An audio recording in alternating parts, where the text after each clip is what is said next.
Hello and welcome to Introduction to Criminal Justice. My name is Walter Smith and I'll be your instructor in this course. I want to take this opportunity to welcome you to another semester working toward your academic and career goals. I hope you're as excited as I am to have you here to be here. And I wanted to get you off on the right foot and get you going in the right direction. I thought the best way to do that is to show you how to navigate the Blackboard site. Blackboard is one of the best learning management systems on the planet, but it does have its quirks, and I want to show you how to navigate some of those. I also think that since this is the home of everything that we're going to do for the rest of the semester, might be a good idea to spend some time just kind of looking at the nuts and bolts. Where are things? Where are the assignments? Where do I go to check grades? Where's the syllabus at? All that kind of good information. So this is really kind of a foundational piece that will help you through the rest of the class. Now, some of my other students who might have taken several classes with us might be very familiar with Blackboard and may not find this as useful, but I still think you're going to find it pretty useful because every class is a little bit different. They put things in a little bit different area. Sometimes you have trouble finding things. Sometimes there's some confusion around where things are, how to get around, and this will kind of help with some of that. So either way, I hope you take the time to watch this video because I think it'll really help you in the rest of the class. When you first log into Blackboard, this is pretty much what you should see. I mean, it's not going to be exact. As you can see, I'm in the student preview. I don't have access to the actual student view. So I imagine it's very similar to what I'm looking at right now. If it's not, let me know. But it should be very similar. The first thing you'll see is this banner. It says Introduction to Criminal Justice. That just lets you know you're in the right place. Directly above that, you'll see this bar with several links. The first link is content. This is the most important link you're going to find. Everything you need to complete this course is under this content link. It's where you're going to find your chapters. It's where you're going to find your study materials. It's where you're going to find videos. It's where you're going to find all your assignments. So everything you really need to complete this course is under this content section, and it should be the first place you arrive when you come into this Blackboard site. The next one is the calendar. Now, we're not going to use the calendar too much. This is a completely online class, and you're in no way required to attend any live or virtual meetings ever. With that said, some students have articulated a desire to have an in-person or virtual live component to these classes. And so for that reason, we want to meet students where they're at and help them be successful in our courses. So every Monday, we will have a live and in-person class meeting. But it's completely optional. It's completely voluntary. You're in no way required to attend. It's come if you want to. You don't get any points for showing up, and no points will be deducted for not attending. It doesn't impact your grade whether you do or do not participate in either the virtual or live sessions. These are just there in case you want to take advantage of them. Now, I'm not going to broadcast where we're going to have these live and virtual meetings or when. This is on YouTube, and I want to keep that private to the students in the class. So on the first day of class, you should be able to click calendar, and it will give you that information. The next thing, but remember, it's completely voluntary. You do not have to attend either the virtual or the in-person class session unless you want to. Next, you see the announcements. This is where I post any announcements I have in the class, and usually I try to post every week. I'm not always successful at it, but I try to.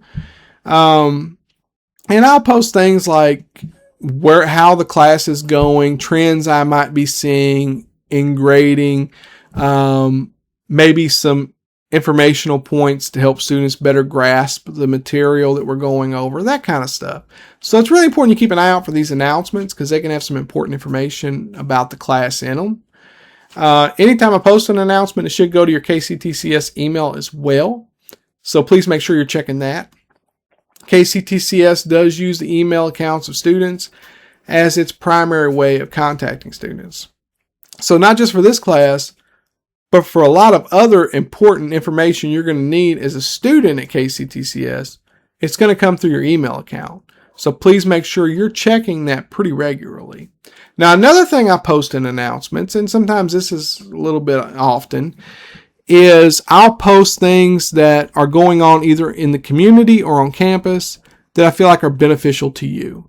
Things like career fairs or field trips or scholarship information. Things like that I feel like students need to be aware of. So keep an eye out on those announcements. Next, we got discussions. Every week except exam weeks, there's a discussion board post due in this class. Now, you can go through this link and get to the discussion boards, but I don't advise that you do.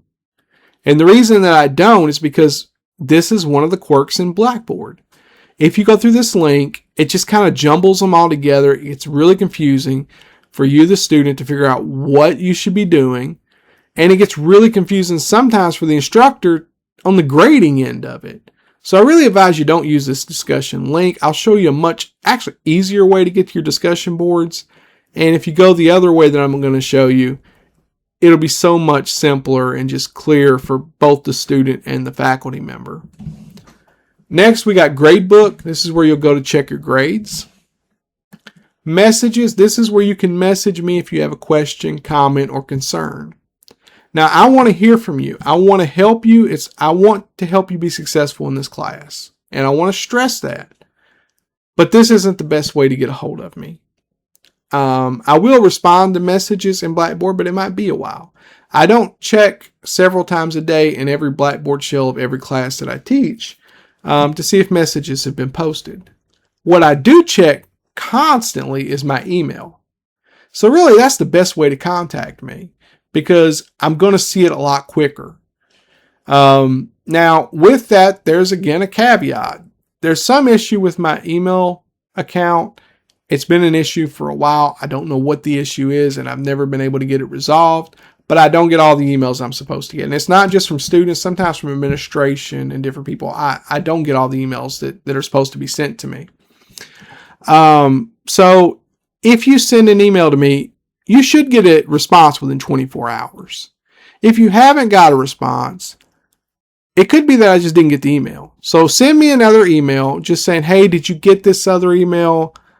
I need help on this. And then I'll reply and we can get whatever it is worked out. So just keep that in mind.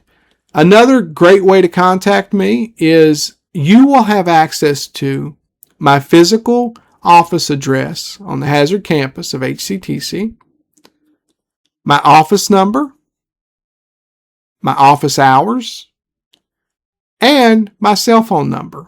Now, I'm not going to post all that information online for obvious reasons. It's going to be posted on YouTube, and everybody don't need to know all my business. But you do have access to all that. It's in the course syllabus, and I'll show you where to find that here in just a minute. And it's also under the Instructor Information tab in the Start Here module, which I'll also show you how to access here in just a moment. Analytics and groups we won't use in this class, so don't even worry about those. Those don't even pertain to this course. Let's come down to Blackboard navigation video. Watch this first. This is where this particular video is housed. So I assume if you've been able to watch this video, you found this particular folder. The only other thing in this folder really of any value is there's another Blackboard navigation video that's more general to all Blackboard courses, which might have some information you might really find useful if you've never taken a class with Blackboard before. Again, Blackboard is like any other technology. It is one of the best technologies we have for a learning management system, and I do want to stress that. I'm very happy to have Blackboard, but all technology has its little quirks. And so if you have a problem logging in, if you have a problem with anything in Blackboard, contact me so I can help you fix it as soon as possible and get you back active in the course. Now, I'm not an IT professional. I'm a criminal justice and criminology professor. So I'm not the most technologically advanced person you're going to meet on campus. But if it's something I can't help you with, I will make sure that I put you in contact with someone who will be able to help you. So either way, you're going to get the help you need if you contact me and just let me know what's going on. Next, we have a big projects section. Now, the way this class is set up, most modules correspond to a week in the class. For example, Module 1, as you'll see in just a minute, I'll go ahead and break it down just to make it look a little clearer. Module 1 corresponds with the first week of class. So it starts August 17th, our first day of class on a Monday, and ends August 23rd, that Sunday at 11:59. Then Module 2 picks up on the 24th at midnight and goes to the next Sunday, the 30th, at 11:59. So everything you need to complete Module 1 is in Module 1. The module overview, which just kind of shows you tells you what assignments are due, what we're going to cover, why it matters, that kind of good information. The module video, which will provide detailed instruction about the course materials for that week. Your chapter link, where you can go and read your chapter for that week. A PowerPoint, which is just there for you to use if you want to for a study aid. It's not anything required in the course. Your quiz, which covers the content from the video and the chapter. That week's discussion board. And you have an extra thing in Module 1, which is the syllabus quiz. Just basically asking, did you read and get a copy of the syllabus? Everything you need for Module 1 is right there. And so you can go into Module 1, and by the end of Module 1, have it completely done. The big assignments tab is for assignments that are just too big to be completed as thoroughly as they should be in the span of 1 week. And so these are assignments you should be thinking about throughout the semester. And so I want to make you aware of them early on, even though they're not due till later in the semester. So for instance, if you come down here and look at the research paper, it shows up at the top in big projects, but it's not due until Module 7, which is October 4th. But you should be thinking about it, researching it and writing it before you actually get to Module 7. That's just where you'll find the submission area and when that particular project is going to be due. Then once you complete the research paper, then you can start on the history assignment, which will span from that Module 7 to the final exam week, which is, it says May 7th. I know May 7th already passed. I got to fix that. One thing you'll notice, and here's another tangent. One thing you'll notice in my classes is I tend to make the stupid mistakes. Sometimes dates might be a little off. I fix them as I catch them, and when students tell me, I go in and I fix it. So if you see a date that says something should have been 2 weeks ago and it's just in this module, it's a mistake. Email me, let me know. I'll fix it if I can without it erasing a grade. If not, then I'll just let everybody know to ignore it. But I tend to do some of those stupid mistakes. I'm glad I caught this one, and I'm kind of glad it was here because it gives me an opportunity to explain that to everybody so that they can be looking out for that and not get too nervous if they see something strange like that pop up. But the history assignment is due finals week. The history assignment is basically is the product of me just being fed up and tired of criminal justice programs acting like no criminal justice system in any way resembling ours or having any elements of what we do today ever existed before Middle Age England. And while Middle Age England was the biggest contributor to the history of our criminal justice system, it was built on the legs of a lot of other foundations. And we pulled from those foundations as well. And I want students to understand the rich and powerful history on which our criminal justice system is built. And we can trace roots back to ancient Egypt, ancient Mesopotamia, ancient Rome, ancient Greece. And so what I ask students to do is just basically look at an ancient civilization, and I define what ancient civilization is and the directions. Again, I'm not going to go over directions here because this is just an overview of where to find things. There will be a video in these folders detailing the instructions for those assignments if you need to see those. So, you can find those there. I don't want to make this video too long. But essentially, you look at an ancient civilization and you tell what was their criminal justice system like? How did they prosecute people? What kinds of crimes did they have? How did they punish people? How did their system compare to our system? Do you see any similarities? Do a compare contrast kind of thing. It's a PowerPoint slide presentation, so it's not like you have to write another paper. And it's a good opportunity to learn about the history of our justice system. Coming down, we have our Start Here module. This is basically an informational module. There's no real content here.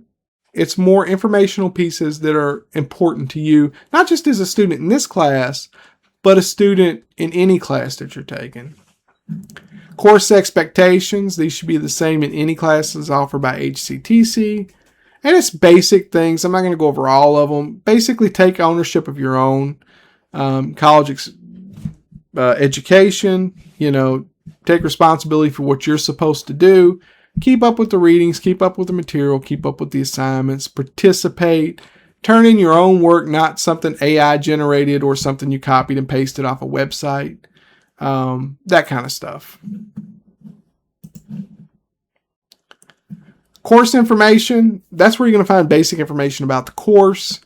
Things like the course description, why it matters, competencies, that kind of thing. And I won't read all those. You're more than welcome to go through those if you want to.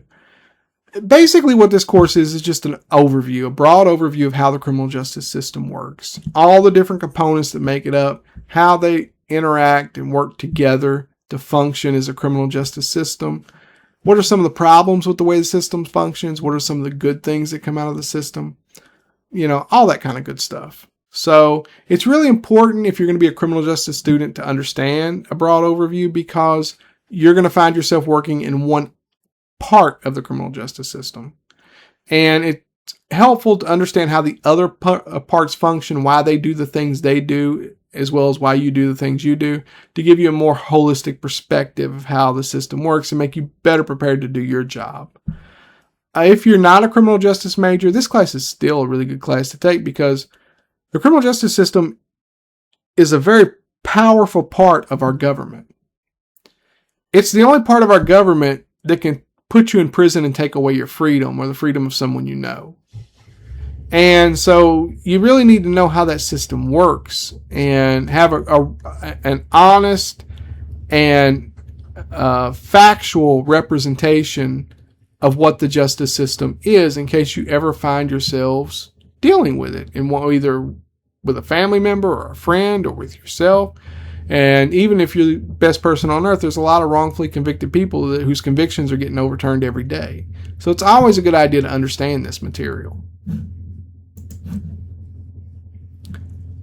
Instructor information, that's where you're going to find, again, my contact information, cell phone, office phone, all that kind of good stuff. Syllabus, that's where you're going to find this course syllabus. I suggest you download it, read that, keep it, read it often. A lot of really good, useful information about the course in there. Course calendar basically follows along with the course modules, tells you what we're reading each week, when big assignments are coming due, that kind of thing. Grading policy, we operate on a 1,000-point system. So if you got 900 to 1,000 points, that's an A. 800 to 899, that's a B. 700 to 799 is a C, and so forth. And then you can also look down here and see a breakdown of the assignments due in the class. This is everything that's due in the class and how many points are associated with each item. So it helps you keep up to date with what your grade is and what needs to be turned in. Sometimes there's some confusion when we use publisher readings, because they'll have these other assignments in the same area that the readings are, and students will think, I'm required to do those assignments. You're not. You're not required to do those assignments. Only the assignments on this graphic or in this text, which is the same thing, are you required to do. These are the only assignments that will be graded. These are the only assignments that I'll even see. So if you're doing things through the publisher site, I'm not even going to know you're doing them. And so they're not going to be graded. They're not going to be a part of your grade. These are the assignments you need to be doing. Detailed assignment instructions. This is just what it sounds like. you get to an assignment and it doesn't seem clear about what's expected to you in that particular assignment, this is where you go. And you get a more detailed, hopefully, understanding of what the assignment wants and what you need to do to get a good grade on the assignment. If you still have questions, you've got my contact information. Please reach out to me. I'd be more than happy to clarify and help you in any way that I can. College offices, these are just the offices on campus that you may find useful for yourself. Maybe you need to contact admissions or financial aid or, whatever other office you might need to contact. You can find those here. Academic resources and services, things like tutoring services, those kinds of things are here. Student resources, student services, career information, and then some technical stuff about Blackboard. If you're having some issues, some like ebook and technical support. And then again, we get to the meats and potatoes, and we already went over Module 1. And every module after that kind of operates the same as Module 1, except for exam modules where there'll just be an exam and then either the research paper or the history assignment. I will say with the exams, they're mostly multiple choice, and a good study guide for the exams is the quizzes you took in the modules. So if you want a good study guide for the exams, print off, look at the quizzes you took in the modules, and it'll be really helpful to you. That's really all you need to know about navigating this course. Everything else is just right there in the same, sequence. So if you have any questions for me, if something's not been as clear as I think it's been, please let me know. I'll be more than happy to clarify. I'm sure if you have a question, other students have the same question as well, probably. So if you ask a question, I can post that in the announcements and let everybody know that not necessarily you posted it, but that someone posted this question, and this is the answer to it in case more students have that question. So with that said, I hope you have a wonderful semester. I'm really excited to get the opportunity to work with you, and I hope you really enjoy this course. Have a great day.